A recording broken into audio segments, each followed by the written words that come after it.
Tensions erupt backstage on WWE Raw as Roman Reigns and Jey Uso confront Bron Breakker and Bronson Reed in a backstage segment that you have to see to believe. The tribal chief just sent a thunderous message to the entire WWE locker room. I end this explosive WWE Raw moment. Roman Reigns, fresh off a heated exchange with Paul Heyman, calls in Jey Uso as backup. Together, they confront two of the most dominant rising forces in WWE, Bron Breakker and Bronson Reed. Is this the beginning of a new war? What would you do if the brother you once bled for suddenly stood beside you again, not out of loyalty, but out of necessity? If the war you'd buried in silence suddenly reignited behind the very same curtains you used to call home? This isn't just a wrestling segment. This is the collision of blood, betrayal, and power. A moment where backstage whispers became battlefield roars, and where Roman Reigns realized the wolves were not at the door anymore. They were already inside. It started with silence. Roman Reigns had been gone from WWE for weeks. No cryptic tweets, no satellite interviews, no manipulated PR fluff. Just silence. And that silence had been deafening. The kind that echoed in the hallways of Raw, where Paul Heyman now smiled a little too freely, and Bron Breakker flexed a little too loudly. The silence that spoke volumes. Roman wasn't just gone. He was being replaced. Slowly. Strategically. And very publicly, and in his place? Paul Heyman's new vision, a wrecking machine named Bronson Reed and a dynasty-thirsty savage named Bron Breakker.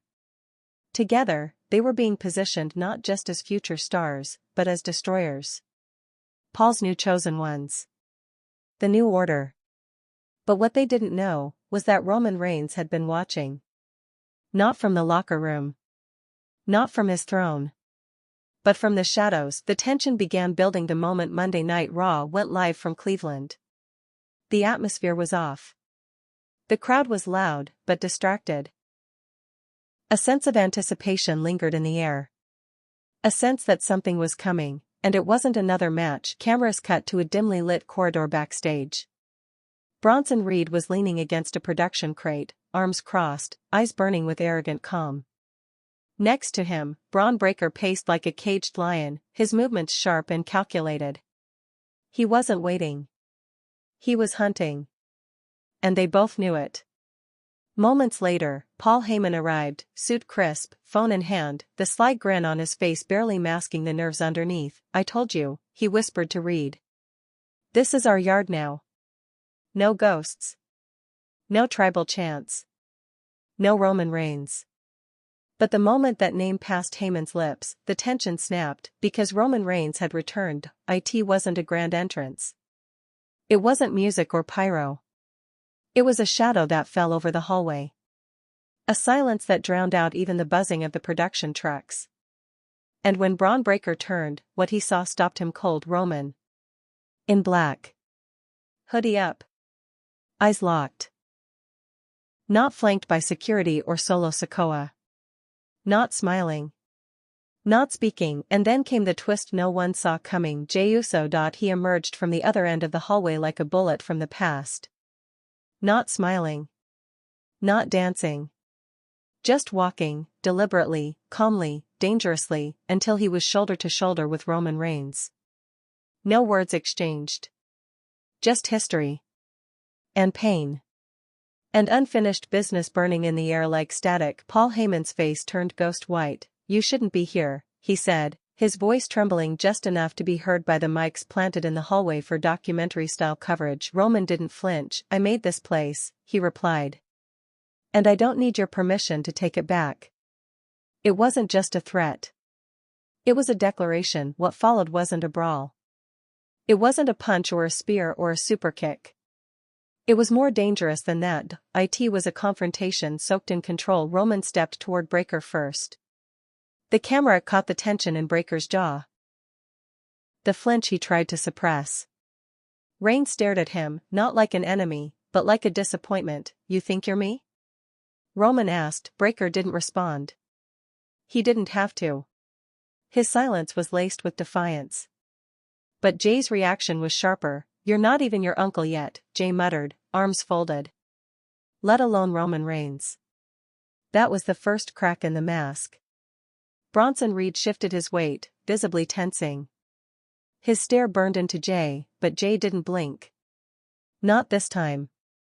Not anymore, because for the first time in nearly a year, Jey Uso was back where he belonged, next to Roman, not beneath him. Backstage officials watched from afar, too afraid to step in. This wasn't just a moment. This was a message. The air felt heavier by the second. Roman's eyes never left Paul Heyman now. You made a deal with them, Roman said. Behind my back. Behind the family. Heyman tried to justify. I had no choice, my tribal, don't call me that, Roman snapped. That was it. The energy in the hallway shifted entirely. Bron Breakker took a step forward. A warning. A threat. But Jey met him halfway. Try it, Jey said. Just try it. Breakker hesitated. A beat too long. And Roman seized it. You're a dog on a leash, Roman whispered. And Paul's got you fooled. And then came the moment that would go viral across every social media platform. Roman Reigns leaned into Paul Heyman's ear and whispered words that left the wise man shaking. War is here. You chose the wrong bloodline. And he turned. Walked away. Jey followed. They didn't need to fight. They didn't need to shout, because the message had been delivered. Raw would never be the same. The internet erupted. Fans flooded X, formerly Twitter, and YouTube comment sections with theories. Was Jey back in the bloodline? Was this the beginning of Roman's final run? What was Paul Heyman planning? What did this mean for SummerSlam? But beneath the noise, a quieter question lingered among veterans in the locker room. What made Roman come back now? Sources close to production suggest Roman had been watching for weeks. Monitoring Bronson Reed and Bron Breakker's rise. Watching Heyman craft a new empire in his absence. But what sealed the return? It wasn't betrayal. It was the disrespect. Roman Reigns didn't just return to stop a threat. He returned to remind the world that his blood still ruled the yard. And to do that, he needed an Uso by his side. But why Jey? Why not Solo Sikoa? Why not Jimmy? Because in the world of family wars, sometimes you don't choose who you fight against. You choose who you can still trust. Jey Uso had betrayed Roman before. He'd walked out. He'd screamed I'm done, to the world. But he'd also been the only one to ever stand beside Roman without needing power. Without needing gold. Just blood. And that night on Raw, Roman chose blood over betrayal. Not because it was easy, but because it was necessary. The confrontation backstage has since triggered ripple effects throughout WWE. Sources say TripleH held an emergency closed-door meeting after the segment aired. Certain storylines are being rewritten. Security around Roman's locker room has been doubled, and Paul Heyman, he hasn't said a word since. Those who know him say he's rattled. That this wasn't part of the plan. That Roman was supposed to fade. That Bron Breakker was the future. That Reed was the muscle. But Roman Reigns? He's still the standard, still the sun everything else orbits around, and now that he's back, the Empire has to answer for its rebellion, because this wasn't just a return. It was a warning shot, and the next time Roman steps into the arena, it won't be backstage. It'll be in the ring, and this time, he won't just be speaking. He'll be taking. Fallout isn't always loud. Sometimes it creeps in quietly, behind closed doors and tightened jaws. And after Roman Reigns and Jey Uso walked away from that explosive backstage confrontation on Raw, it wasn't chaos that followed. It was fear. The kind that seeps into conversations when people lower their voices and glance around before speaking. The kind of fear that only comes when a ghost you thought you'd buried walks back in, and dares you to stop him. Paul Heyman didn't go back to his office. He didn't meet with producers. He didn't give a statement. Instead, he locked himself in his private locker room suite, phone in hand, eyes bloodshot, pacing back and forth like a man who had just seen the past claw its way out of the grave. Roman's words echoed in his mind, you chose the wrong bloodline. It wasn't just a verbal shot.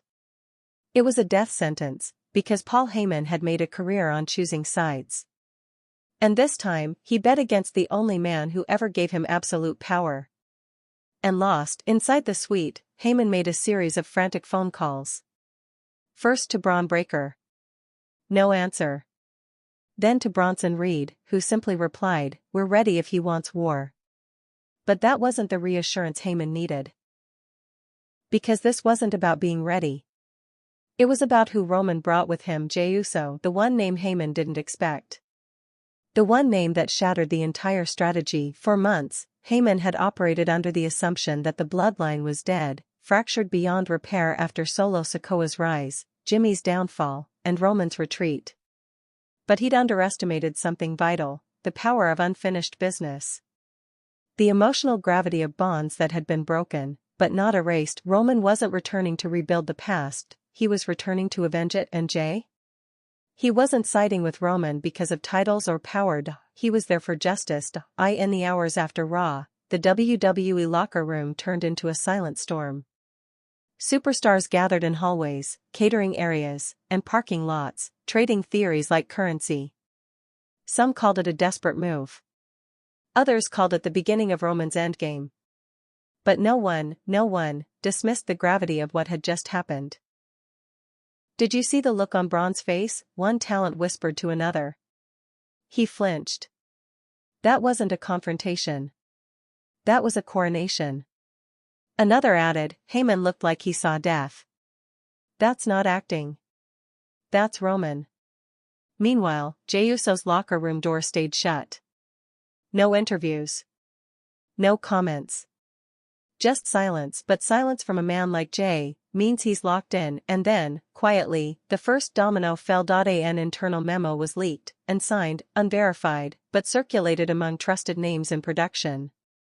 SummerSlam plans are being revised. Major headline changes imminent. Prepare for an all-hands meeting.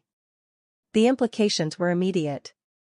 Bron Breakker, who had been rumored to headline the show in a title bout against a top Raw babyface, was now rumored to be involved in a match far more dangerous. A tag team match inside Hell in a Cell. Roman Reigns and Jey Uso vs. Bronson Reed and Bron Breakker. The arena shook before the match was even announced.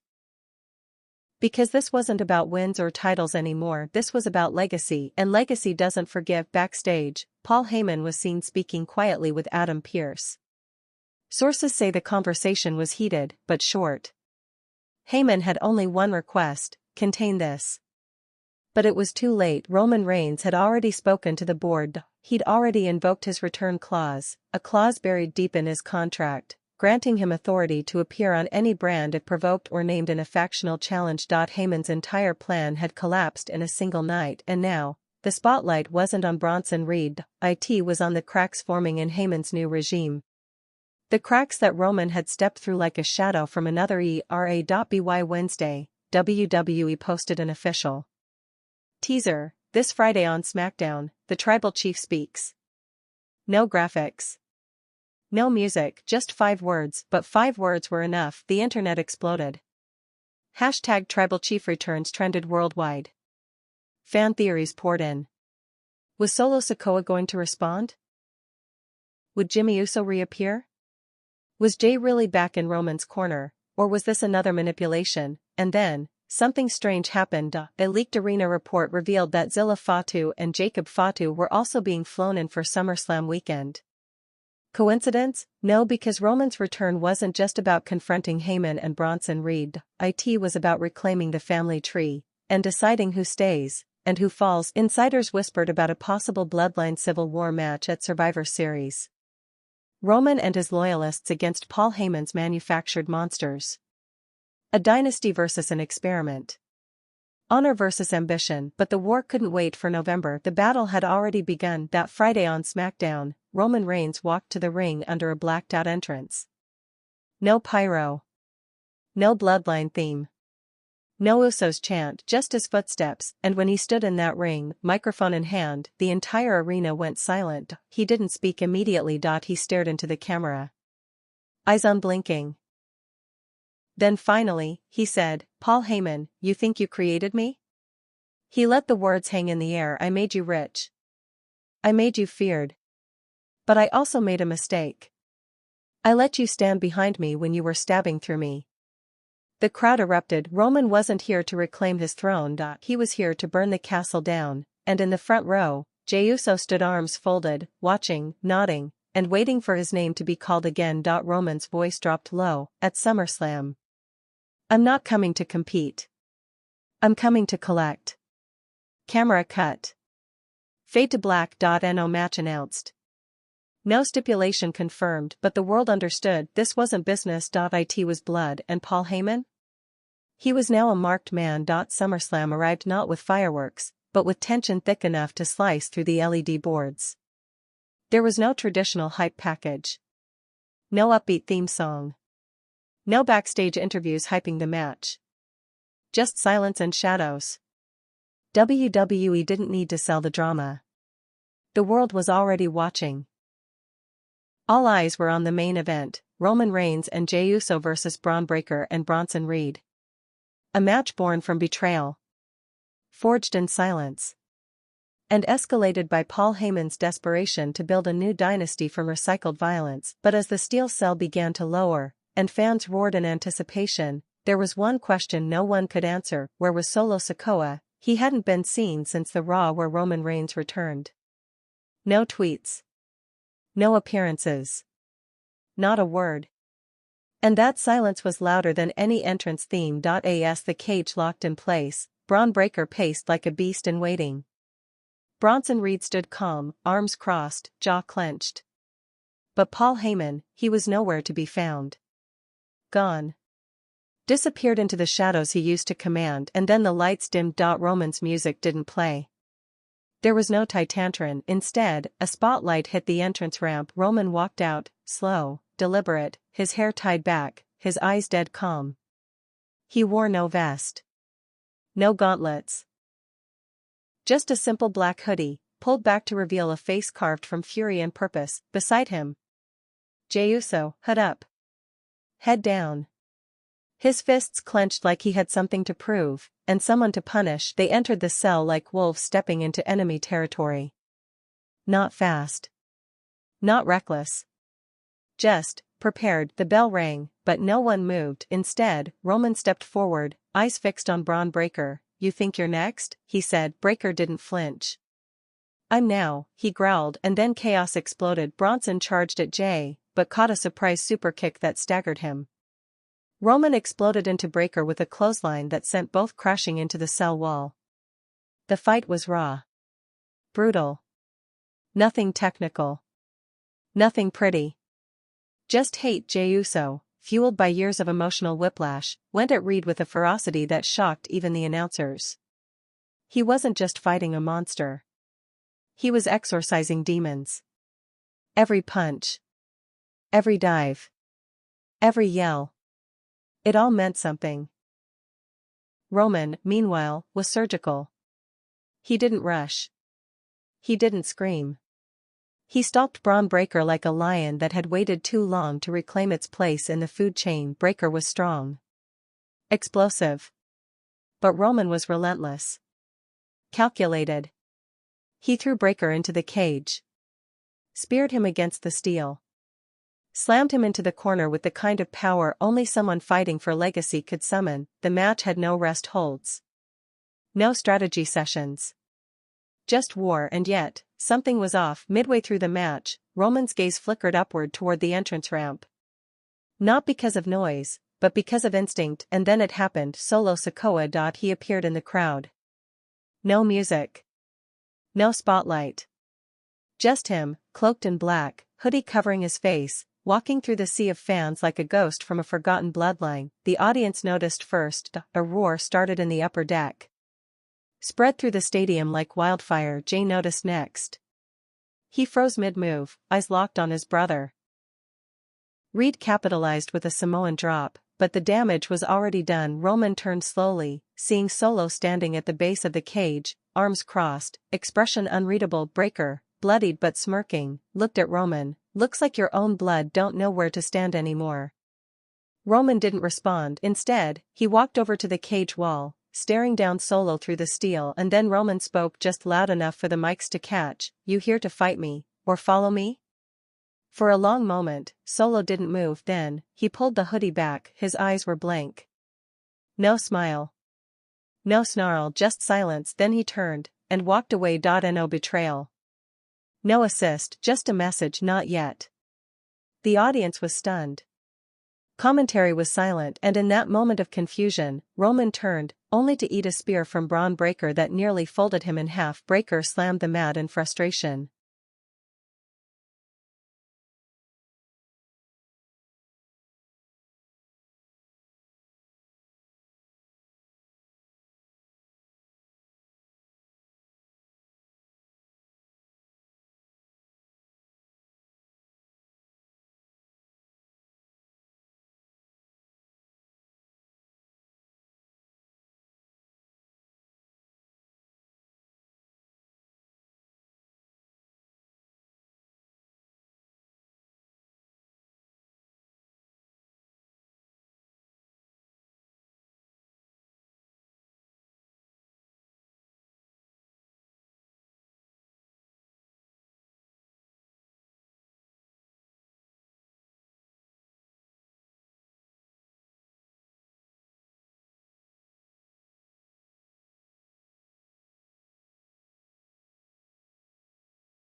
But it was Jey Uso who answered the call, with the crowd chanting yes.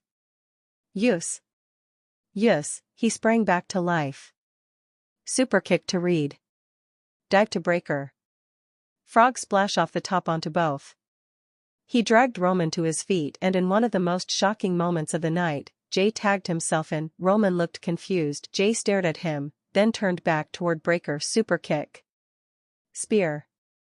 Splash. Jey Uso pinned Bron Breakker, and the arena exploded, not because they won but because Jey finished the war that Roman started. Roman stood, chest heaving, sweat dripping, staring at Jey like he didn't know whether to hug him or fight him, and then he nodded. Nod. Silent acknowledgement. And for the first time in years, since the original bloodline began, Jey Uso stood beside Roman Reigns as an equal. Backstage, chaos reigned. Reports say Paul Heyman left the building the moment Solo appeared. WWE officials were caught scrambling. SummerSlam's ending had been rewritten hours before the show. Only a handful of people knew what was coming, and the locker room? Divided. Some whispered that Solo was planning something bigger. That his silence was the calm before a coup. Others said Jey was now the heir apparent. That Roman had finally chosen a successor. But Roman Reigns, he didn't speak in the post-match press room. He didn't appear in the social media backstage photos. He simply left the arena with Jey. No words, because when you're the real tribal chief, you don't need to explain. You just show up, take what's yours, and leave the world wondering what comes next. And what comes next? Maybe war. The Raw after SummerSlam didn't start with fireworks. It started with silence, not just in the arena, but behind the scenes, where camera crews and producers whispered in corners, where security tripled around Roman Reigns' locker room, and where Paul Heyman was nowhere to be found. There was no opening monologue. No welcome to Monday Night Raw. The show opened cold, the lights were dim. And the camera cut to the backstage hallway, where Roman Reigns walked in alone. No Jey Uso. No entourage. Just Roman. Hoodie up. Chin tucked low. His eyes said everything. This wasn't celebration, this was strategy. He didn't knock on doors. He didn't talk to anyone. He walked directly to Adam Pearce's office, opened the door without invitation, and stepped inside. The feed cut. Minutes later, WWE officials were seen scrambling across the gorilla position. Production crew members wearing headsets whispered, "He wants the ring. Now." And just like that, the match card for Raw was thrown out the window because Roman Reigns was going to speak. The tribal chief walked to the ring with no music. No lighting cues. Just a mic in hand and thousands of fans on their feet. The silence in the arena was broken only by a few unsteady yes chants. But Roman didn't respond. He stood in the center of the ring and raised the mic to his mouth. "I don't care about titles," he began. "I don't care about main events. I don't care about who's next." He paused. "I care about loyalty. And I care about family." The crowd began to murmur. Roman continued. "Paul Heyman, you built an empire on my name. You used my absence to crown your monsters. You thought I was done. You thought the bloodline was done." He stepped closer to the camera. "But what you didn't realize is that you weren't building a kingdom. You were building a target." The crowd exploded. Roman Reigns called out Bronson Reed and Bron Breakker by name, but he didn't challenge them. He warned them. "You want war," he said, voice low and steady. "Then let's make this war biblical." And with that, the lights cut. When they came back on, Roman was gone. No music. No exit, just shadows. Backstage, the tension boiled over. Bron Breakker stormed through production halls, knocking over crates, yelling into the air. He'd been humiliated. Not just by Roman, but by Jey Uso. And now the man who called himself the genetic alpha was being hunted, not by his opponents, but by his own insecurity. Reed? Silent. Stoic. But behind his eyes was a storm. Sources say he approached TripleH backstage and demanded, "Either we put them down, or they put us down." And Paul Heyman, he finally appeared, not on screen, but backstage, in the shadows, speaking to someone via headset. His hands shook. His voice trembled. One producer overheard only 6 words: "Get Solo. We need him now."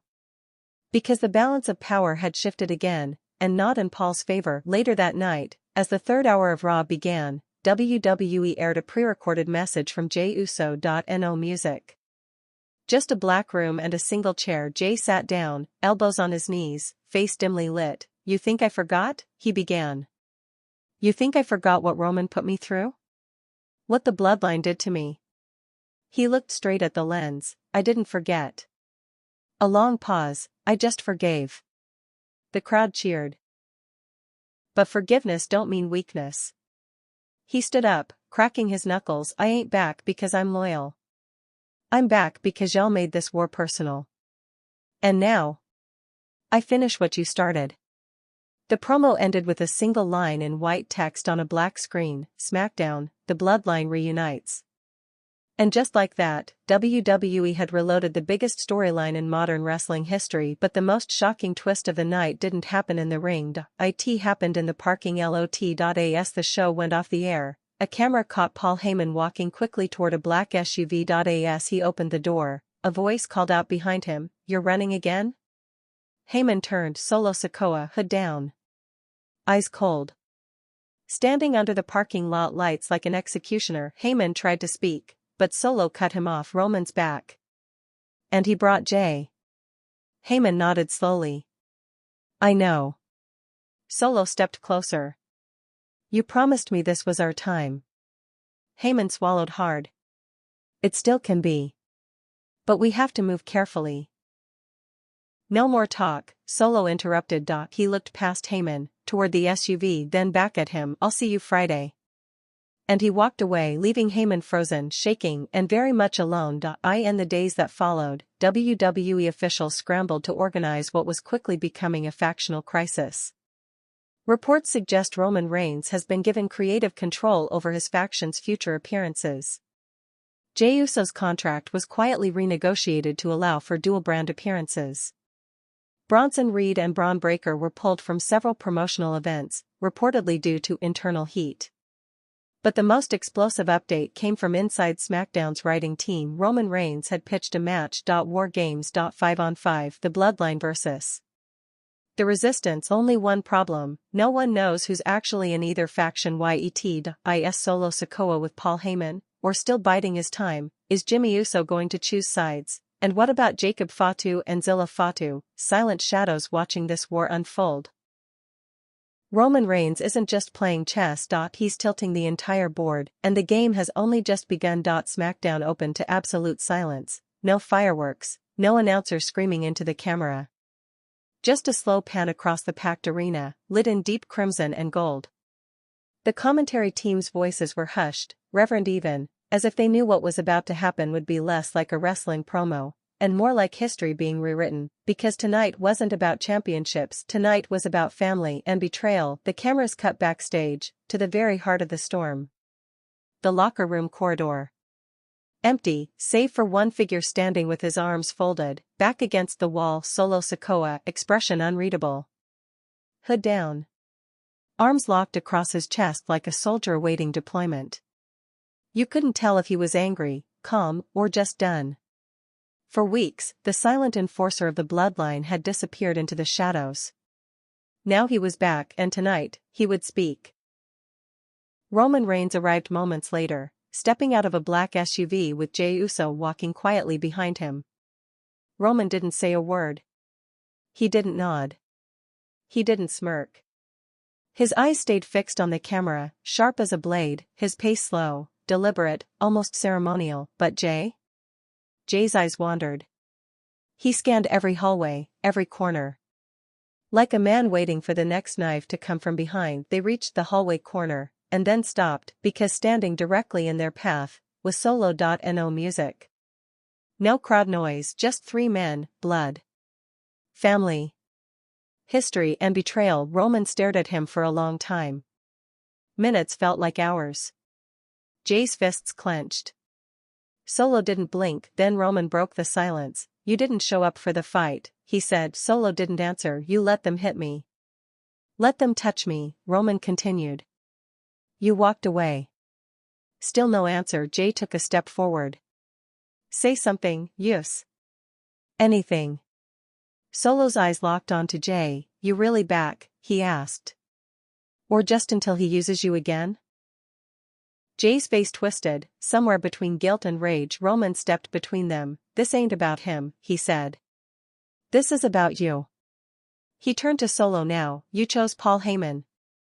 You chose Bron Breakker. You chose chaos. Solo finally spoke. I chose myself. The silence that followed wasn't peaceful. It was suffocating. Roman's jaw flexed. You were made to follow. Now you think you're ready to lead? Solo took one step